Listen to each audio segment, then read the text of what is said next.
Exclusive. A record-breaking baby has been born from an embryo that's over 30 years old.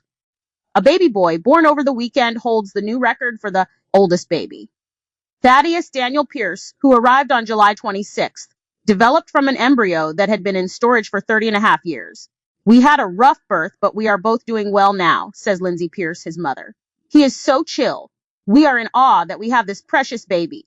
Lindsay and her husband, Tim Pierce, who live in London, Ohio, adopted the embryo from a woman who had it created in 1994. She says her family and church family think it's like something from a sci-fi movie. This story is only available to subscribers.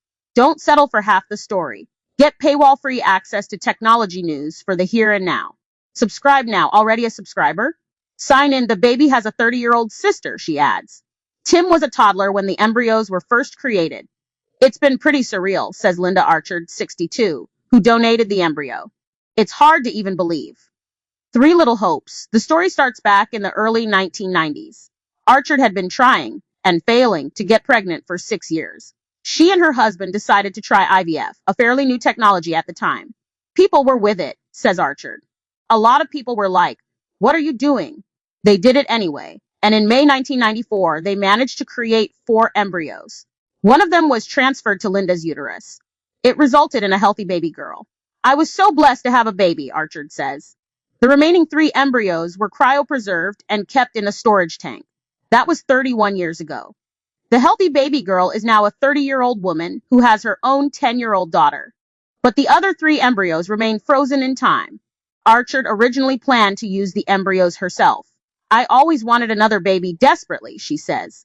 I called them my 3 Little Hopes. Her then-husband felt differently, she says. Archard went on to divorce him, but she won custody of the embryos and kept them in storage, still hopeful she might use them one day, perhaps with another partner. That meant paying annual storage fees, which increased over time and ended up costing Archard around $1,000 a year, she says. To her, it was worth it. I always thought it was the right thing to do, she says. Things changed when she started going through menopause, she says. She considered her options. She didn't want to discard the embryos or donate them for research. And she didn't want to donate them to another family anonymously. She wanted to meet the parents and any resulting babies. It's my DNA. It came from me and my daughter's siblings, she says. Then she found out about embryo adoption. This is a type of embryo donation in which both donors and recipients have a say in whom they place their embryos with or adopt them from. It is overseen by agencies, usually explicitly religious ones, that believe an embryo is morally equivalent to a born human. Archard is Christian.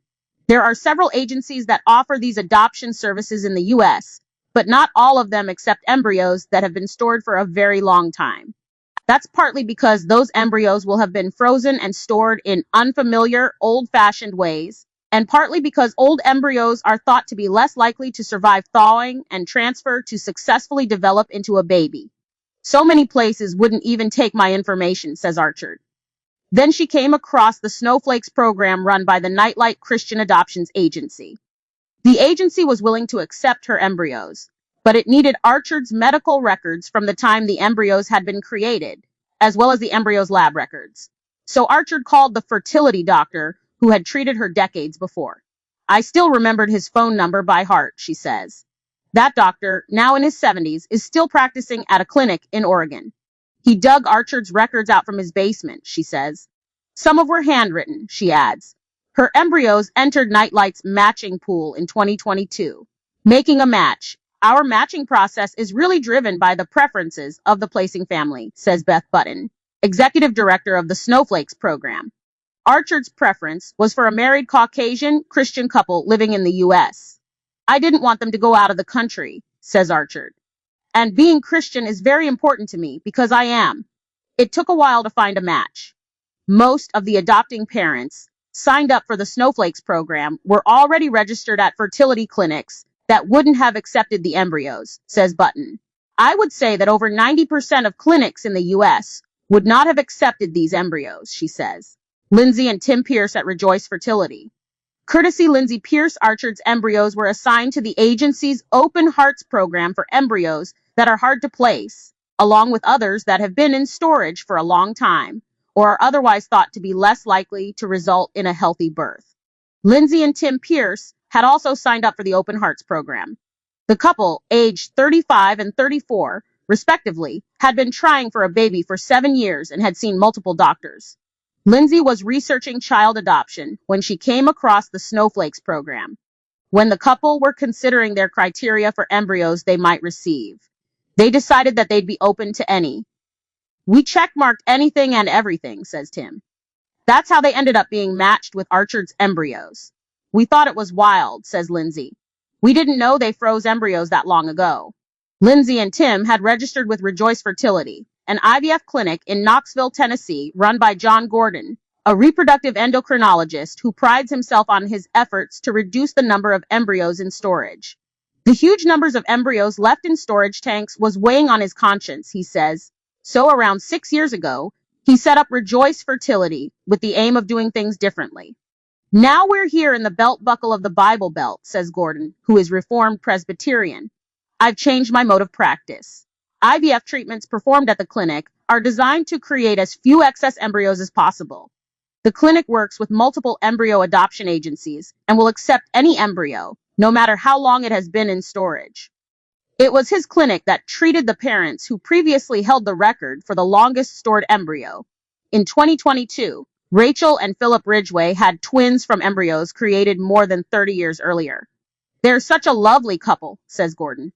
When we spoke, he was making plans to meet the family for breakfast. The twins are growing like weeds, he says with a laugh. We have certain guiding principles, and they're coming from our faith, says Gordon, although he adds that he sees patients who hold alternative views. One of those principles is that every embryo deserves a chance at life, and that the only embryo that cannot result in a healthy baby is the embryo not given the opportunity to be transferred into a patient. That's why his team will endeavor to transfer any embryo they receive, no matter the age or conditions. That can be challenging, especially when the embryos have been frozen or stored in unusual or outdated ways. It's scary for people who don't know how to do it, says Sarah Atkinson, lab supervisor and head embryologist at Rejoice Fertility. You don't want to kill someone's embryos if you don't know what you're doing. Cumbersome and explosive, in the early days of IVF, embryos earmarked for storage were slow frozen. This technique involves gradually lowering the temperature of the embryos. But because slow freezing can cause harmful ice crystals to form, clinics switched in the 2000s to a technique called vitrification, in which the embryos are placed in thin plastic tubes called straws and lowered into tanks of liquid nitrogen. This rapidly freezes the embryos and converts them into a glass-like state.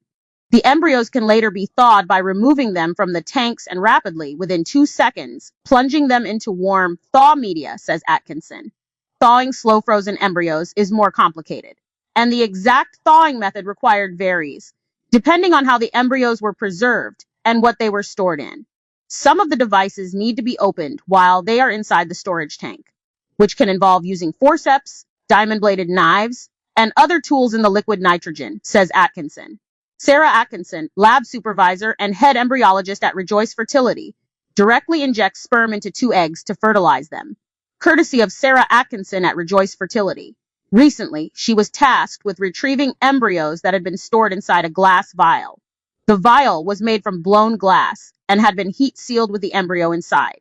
Atkinson had to use her diamond-bladed knife to snap open the seal inside the nitrogen tank. It was fiddly work, and when the device snapped, a small shard of glass flew out and hit Atkinson's face. Hit me on the cheek, cut my cheek, blood running down my face, and I'm like, oh shit, she says. Luckily, she had her safety goggles on.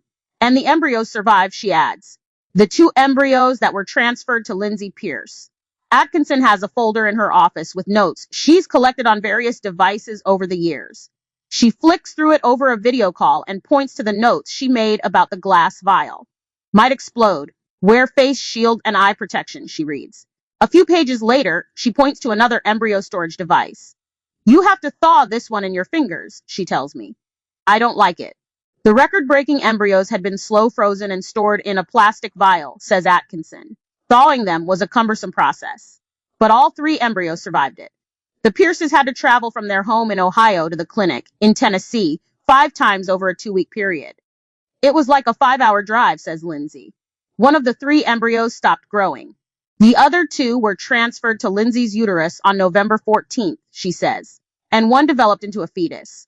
Now that the baby has arrived, Archard is keen to meet him. The first thing that I noticed when Lindsay sent me his pictures is how much he looks like my daughter when she was a baby, she says. I pulled out my baby book and compared them side by side, and there is no doubt that they are siblings. She doesn't yet have plans to meet the baby, but doing so would be a dream come true, she says.